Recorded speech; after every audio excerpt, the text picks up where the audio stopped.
Hello, this is the Tradesight U.S. Stocks and Futures Market Preview for the 19th of April, that's Thursday, and the 20th of April, that's Friday.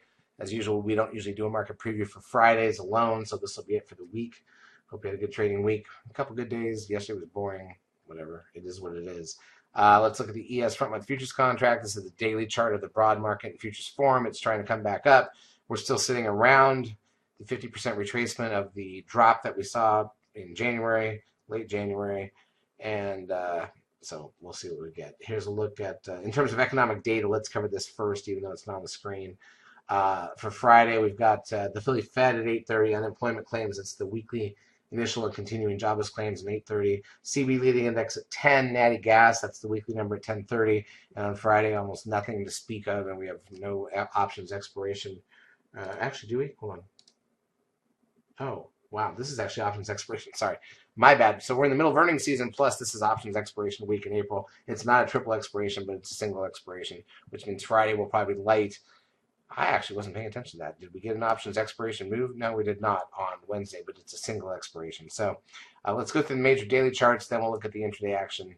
Go from there. Crude oil up 30 cents to 68.77. That's a new closing high for the year as gold continues to rise. Prices at the pump are going to go up. Gold up 50 cents. S&P cash index up 2, which is a blip, obviously. The NDX up 16.84. Stocks down 13.94. So that's no big deal. Biotech's up 1. So that's a blip there. The VIX closes up 35 cents at 15.60.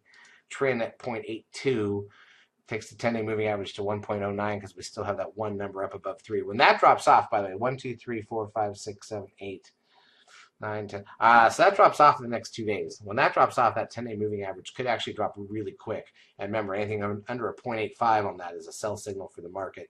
NASDAQ volume 1.9, sorry about that, billion shares, which doesn't really do much. NASDAQ advanced decline ratio was actually negative 150. New York was plus 335.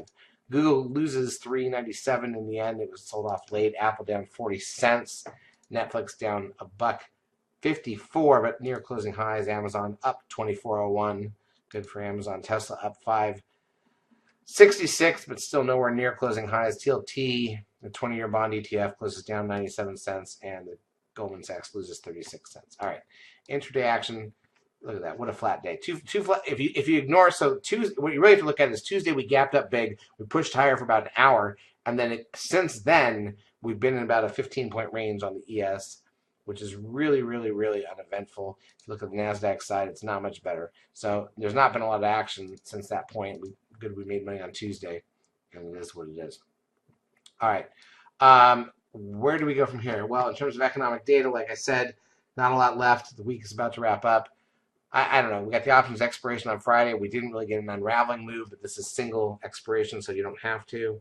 So there might not be a lot left this week. Certainly not Friday. I wouldn't expect. Thursday, if there's a chance, we'll see it then. Charts, as usual, brought to you by eSignal. If you've not yet taken a trial of our services, feel free to do so. We will help you out for a couple weeks. Have a great trading Thursday and Friday.